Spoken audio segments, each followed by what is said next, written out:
Welcome to Story Time, a place where real fear meets the unknown. Here, we dive into true scary stories, chilling suspense, dark mysteries, and haunting horror that will make you question what's real and what's watching. Every story is carefully told to pull you into the shadows because sometimes the most terrifying things actually happened. New stories drop 3 times a week, so if you love suspense, mystery, and horror that keeps you up at night, this channel was made for you. Make sure you subscribe, like, and follow Storytime so you never miss a story. Turn on notifications because the next one might be worse than the last.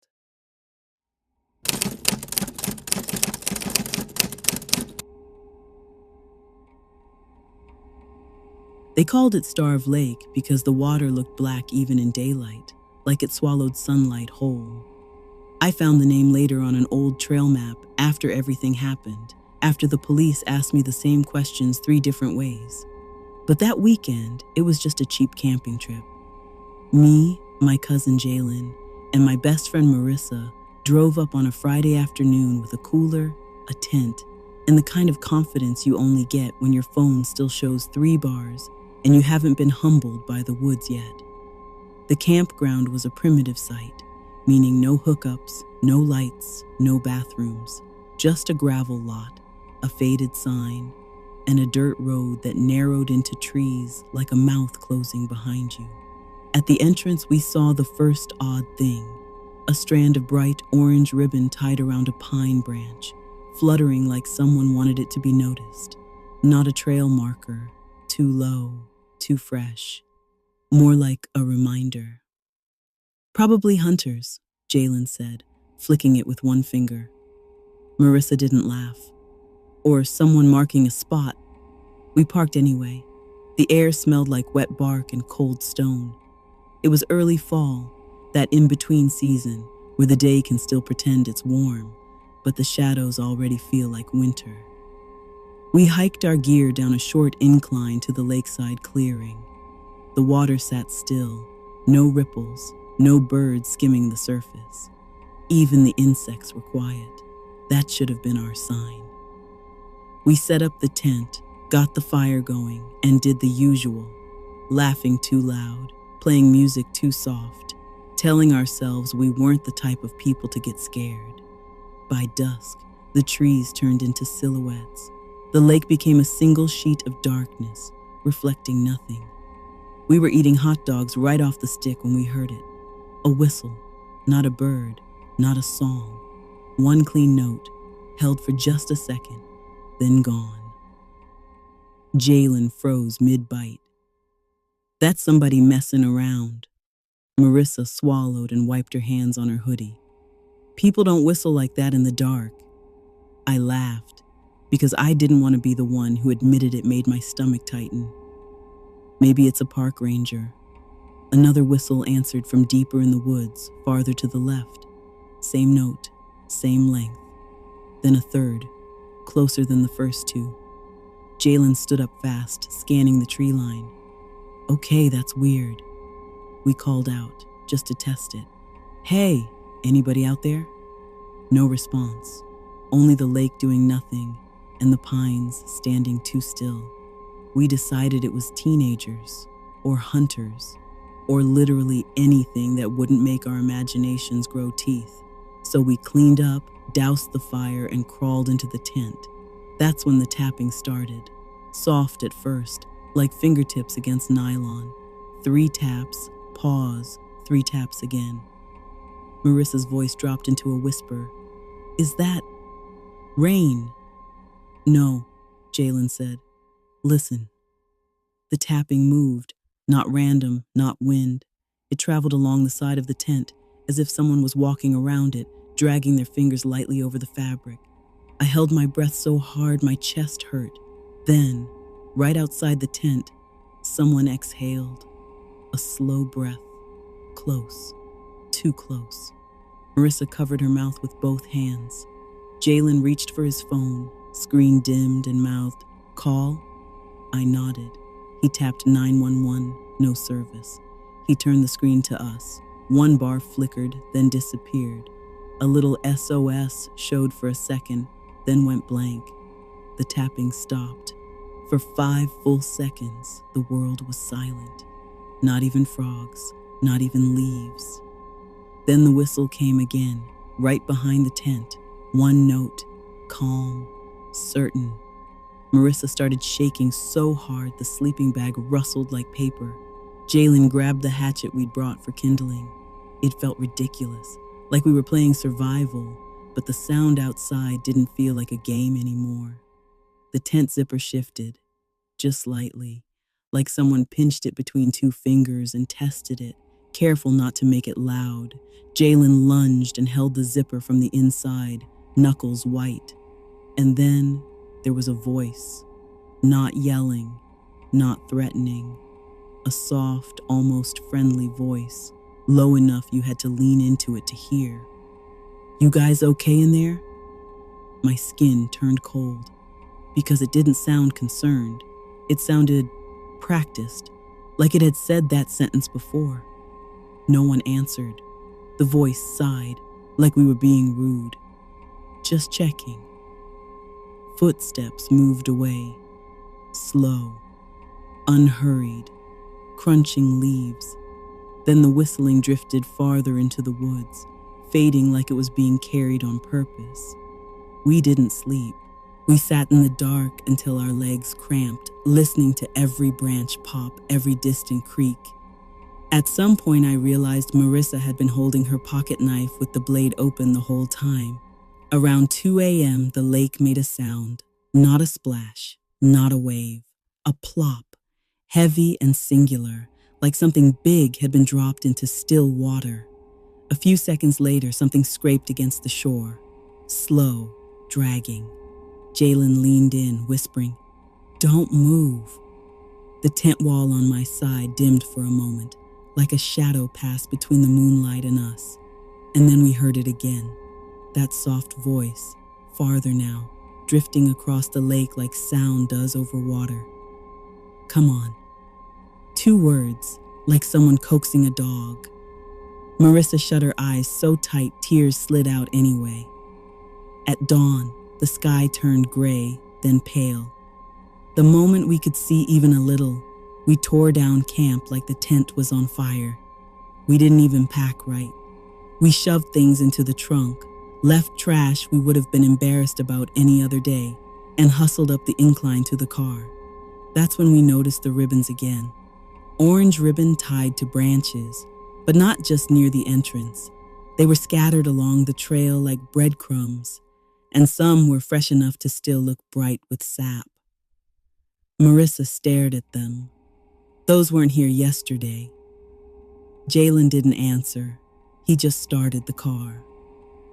As we rolled down the dirt road, we passed a wooden post with a paper stapled to it, edges curled, damp from night air. A flyer. Missing person. A photo of a man in hiking gear, smiling too brightly. Last seen 3 days ago. Last known location, Starve Lake Trailhead. My throat closed up. We didn't stop. We didn't even talk. It felt like speaking would invite something to follow. At the first gas station with signal, Jalen called the sheriff. We told them everything. The whistles, the tapping, the voice. The deputy's questions turned sharp. "Did you see a vehicle? Did you see anyone's face? Did you touch the ribbons? Did you hear more than one person?" Then he said something that made my hands go numb around my phone. "We had another couple report whistling out there last month," he said. "They left before daylight, wouldn't come in, just called it in." He paused, like choosing his next words. "And we found campsites that weren't right, food left, fire pits cold, tents slashed, like someone wanted them gone." I asked the question I didn't want answered. "Did you find the missing guy?" The deputy exhaled into the receiver. "Not yet." That night, I unpacked my bag at home and found something that didn't belong to me. A piece of orange ribbon, tied in a tight knot around the loop of my backpack. I don't remember touching any ribbon. I don't remember it being there when we left, but it was there, like a signature, like a reminder. And for the first time since that weekend, I realized the worst part wasn't what happened at Starve Lake. The worst part was the possibility that whoever stood outside our tent that night was close enough to tag us and let us go on purpose.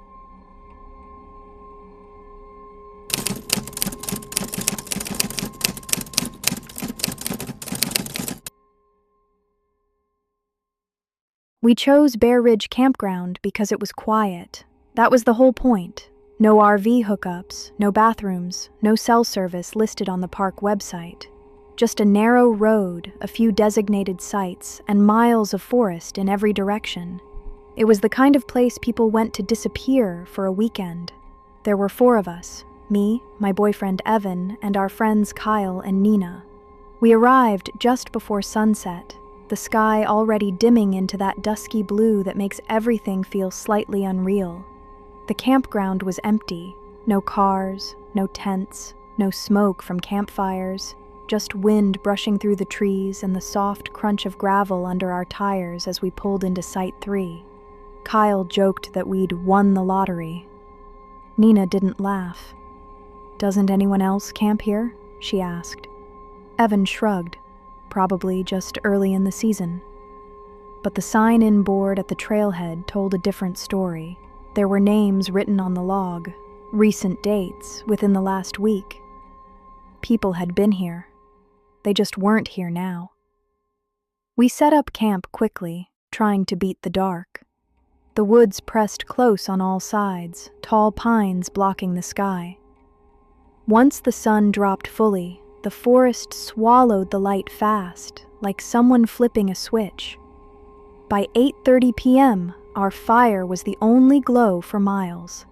That's when we heard the first call. "Hey!" It came from the trees across the clearing, a man's voice, loud enough to carry, but not shouting. Kyle stood up. "Hello?" No answer. We waited. Fire popped. Wind moved through the branches. Then again, closer this time. "Hey, you guys camping?" Evan frowned. "That's weird. Why not come out?" Kyle laughed it off. "Maybe he's lost." Against better judgment, Kyle stepped a few feet toward the tree line. "Yeah, we're here." There was a pause. Then the voice replied, "Good." Just one word. Something about the tone made my stomach tighten. It didn't sound relieved. It sounded satisfied. Nina whispered, "Why isn't he coming closer?" Before anyone could answer, we heard footsteps, but not toward us. They moved sideways, circling the clearing, staying just inside the trees where the firelight couldn't reach. Branches snapped softly, leaves crunched. The voice spoke again, now from our left. "How long you staying?" Kyle answered automatically. "Just the weekend." Evan shot him a look. "Dude." But it was too late. From behind us, deeper in the woods, another voice answered. "Same." Nina grabbed my arm. That was a different person. Silence fell over the clearing. Even the fire seemed quieter. Kyle called out, trying to sound casual. Are you guys camping too?" No response. But we could hear movement now. More than one set of footsteps. Slow, deliberate, like they were pacing us. Evan lowered his voice.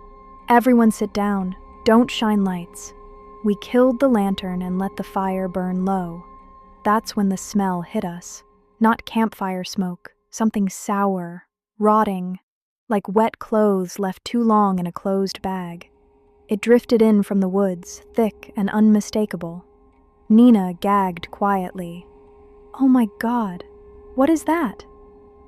From the darkness, the first voice spoke again, too close now. "You got food?" My heart started racing. "We should go to the car." Evan shook his head slightly. "Keys are in the tent." A twig snapped right behind us. Kyle spun around, flashlight jerking on, and caught nothing but trees. But when the beam swung back across the clearing, something was wrong. Our cooler had moved. It had been sitting next to the picnic table. Now it was tipped on its side, lid cracked open. None of us had touched it. Evan stood up fast. "That's it, we're leaving." From the woods, someone laughed. Not loud, not wild, just a short, breathy chuckle.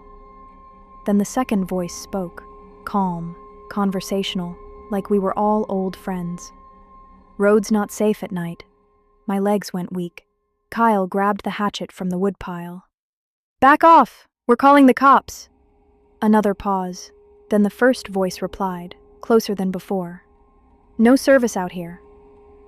That was when we realized something terrifying. They knew exactly where we were, what we had, what we didn't. We ran. No coordination, no plan. We bolted for the tent, yanked the zippers down, grabbed keys, shoes, whatever we could. Nina tripped, skinning her knee, and screamed, and instantly, the movement in the woods surged. Branches snapped hard now, fast footsteps, closing distance. Evan shoved me toward the car. "Go! Go!" As we piled in, headlights flared, and for a split second the beams caught them. 2 men, standing just beyond the tree line, dirty clothes, beards matted, eyes reflecting the light like animals. One of them raised his hand and waved. We didn't wait. Evan floored it, tires spitting gravel as we tore down the dirt road. In the rearview mirror, I saw one of them step into the road, watching us leave. We didn't stop driving until sunrise. At the first ranger station with cell service, we reported everything. The ranger went quiet when Evan mentioned the voices. "Did they ask how long you were staying?" he asked. "Yes." "Did they warn you about the road?" "Yes." He nodded slowly. "You're not the first." Apparently, over the last 2 years, multiple campers had reported men in the woods at Bear Ridge, never approaching directly, always calling out, always asking questions. No arrests, no clear identities. But last fall, a solo camper disappeared from Site 4. His tent and gear were found, food gone, cooler tipped over. We never went camping again after that. But sometimes, late at night, when the house is quiet, I swear I hear a voice outside, soft and familiar, asking a question it already knows the answer to.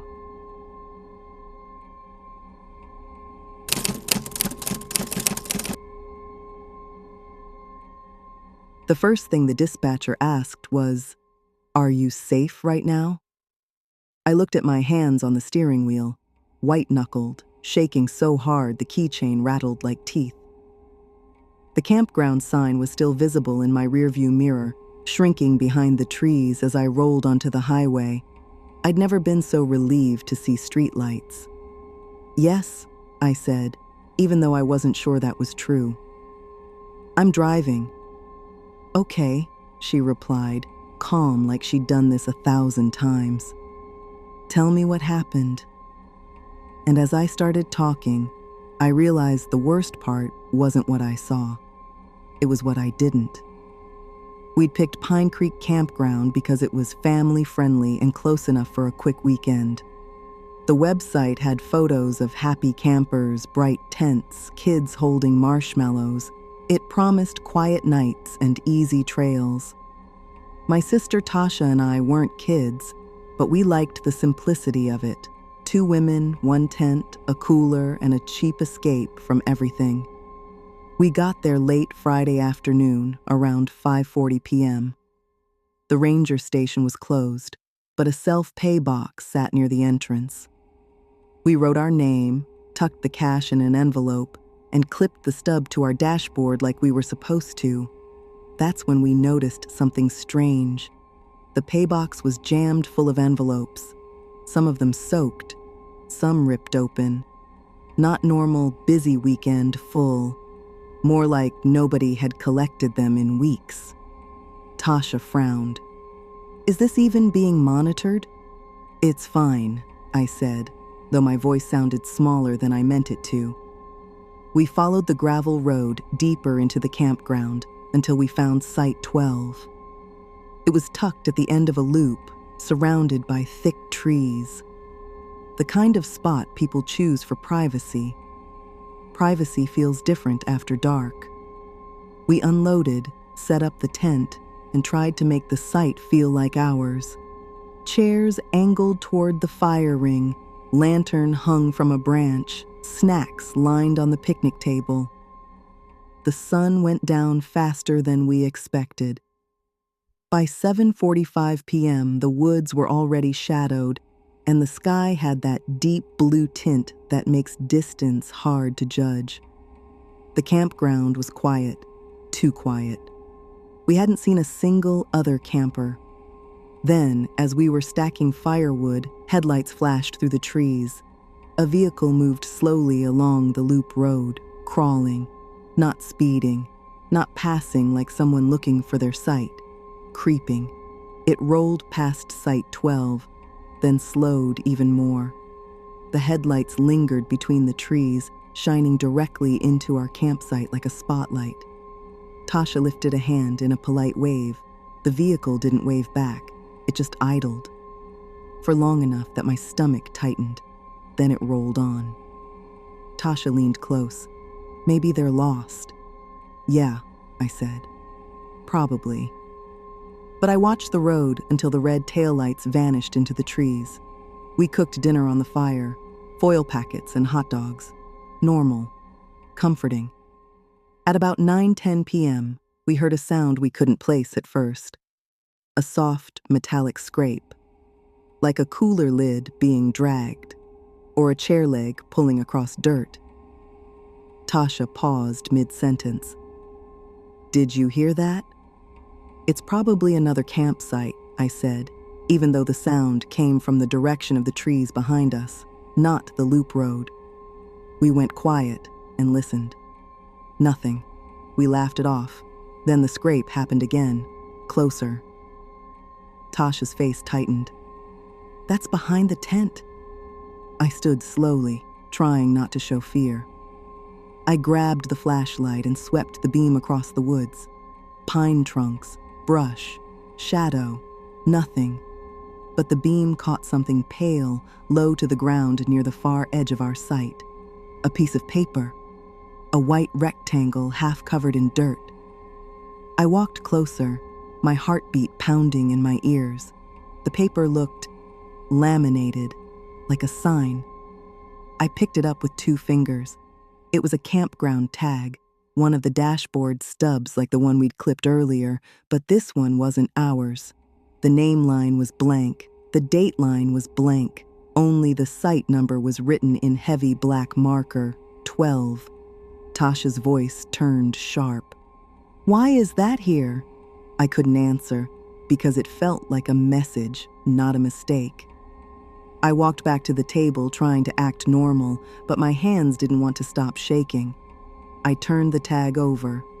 On the back, faint and smudged like it had been written with a dying pen, were 4 words, "Do not sleep tonight." My mouth went dry. Tasha read it over my shoulder and went still. Is this a joke? We both looked at the darkness past the firelight. The woods stared back. My first instinct was to grab everything and leave, but another part of me, the stubborn part, felt angry at the idea of being chased away by a piece of paper. We should go to the car, Tasha said. Now. So we did. We walked fast, not running, but close to it. The car was parked right at the edge of the gravel spur. That's when we noticed something else. The pay stub we'd clipped to the dashboard was missing. The clip was still there. Empty. Tasha's breathing turned shallow. How? I yanked the car door open and grabbed my phone. No service, just like the website had promised. Tasha climbed into the driver's seat and turned the key. Nothing. The engine didn't even click. She tried again, faster this time, panic in the motion, still nothing. I stared at the dashboard, at the dead lights, dead silence. We hadn't left the interior light on. We'd driven just fine an hour ago. Tasha whispered, "That's not normal." I opened the hood with trembling hands and shined the flashlight inside. The battery cables were there, but one of them, the negative, was loose. Not worn, loose. Removed, set aside. Like someone had taken it off and placed it carefully so the car couldn't start. My stomach dropped so hard I thought I might throw up. Tasha backed out of the car like it had bitten her. "We're not staying." "Not if I can help it," I said, my voice cracking. I shoved the cable back onto the battery post and tightened it with my fingers as hard as I could. Not perfect, but enough. Behind us, the woods made a sound. A low whistle. One clear note. Tasha froze. The whistle came again from a different direction, closer to the back of our campsite.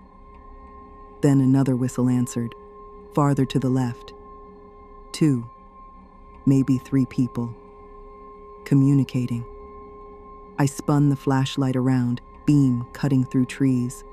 And for half a second, just long enough for my brain to register it, I saw movement, a silhouette, not an animal, too upright, too still, standing between 2 pines at the edge of the light, watching. Then the beam shifted and it disappeared. Tasha's voice broke. "Get in, now!" We jumped into the car, doors slammed, locks clicked. Tasha started the engine. This time it turned over. Thank God. But the moment the headlights came on, the campsite looked wrong. The tent was unzipped. We had zipped it. Both zippers pulled together. Now the flap hung open like a mouth. The lantern inside the tent was on.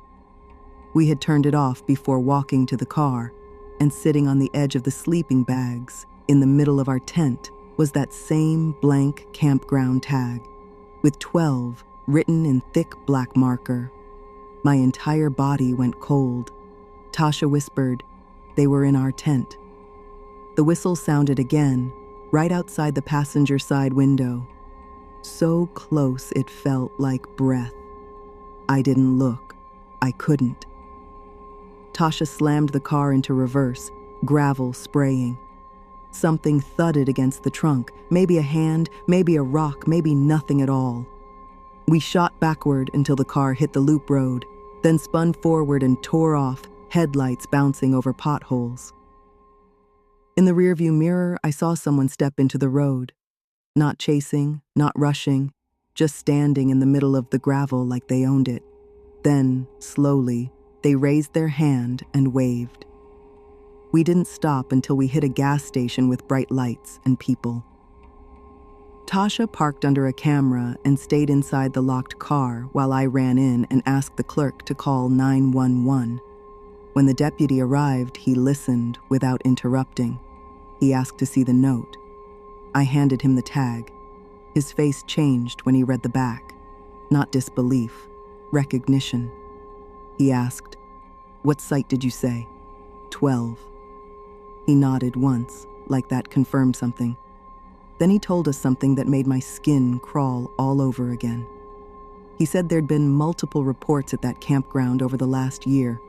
Vehicles creeping past sites late at night, people hearing whistles and footsteps, campers waking to find things moved. And most of those reports had one thing in common. They happened at the end of the loop, near Site 12. He said they'd increased patrols. He said they were investigating. He said a lot of things that sounded official. But when I asked the only question that mattered, whether they'd ever caught anyone, he didn't answer right away. He looked at our car, at the loose battery clamp, at the empty dashboard clip. Then he said quietly, "Not yet. I used to think camping horror stories were exaggerated. Now I know the woods don't need monsters. All they need is darkness. And someone who knows you can't call for help. And if you ever find a note at your campsite that tells you not to sleep, believe it. Because the people who leave warnings like that aren't always the ones you need to be afraid of." And that brings us to the end of tonight's story. If this story stayed with you, if it made you pause, think, or sent a chill down your spine, then Storytime did exactly what it was meant to do.